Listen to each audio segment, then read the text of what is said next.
टंडो आदम police मुबैना मुक़ाबले में एक ॼणे खे हाफ़राए करे छॾियो। गश्त दौरान ॾोहारियुनि सां मुक़ाबलो थियो। पुलिस जो चवणु आहे त मियां बख़्श लंजवाणी खे ज़ख़्मी हालत में गिरफ़्तार कयो।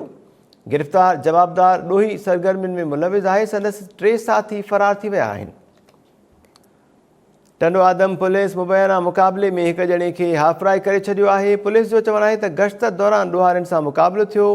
मियां बख़्श लंजवाणी खे ज़ख़्मी हालत में गिरफ़्तार करे वरितो। तफ़सील मालूम कयो था टाइम न्यूज़ टंडो आदम जे रिपोर्टर सुलेमान सांद खां। सुलेमान सांद, छा अपडेट्स आहिनि?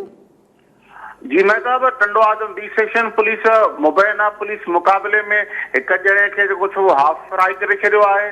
ऐं तव्हांखे ॿुधाईंदा हलूं त पुलिस जो चवणु आहे त जेको छो उहो टंडो आदम भरिसां ॻोठ हसन जमील रस्ते वटि जेको छो उहो पुलिस ऐं जेको छो उहो ॾोहारनि में मुक़ाबिलो थी पियो, जंहिंजे जेको छो उहो दौरान जेको ॾोहारी आहे मियां बख़्श लंजवाणी उहो ज़ख़्मी थी पियो, जंहिंखे ज़ख़्मी हालत में गिरफ़्तार करे उन वटां जेको छो उहो हिकिड़ो पिस्टल बरामद कयो आहे।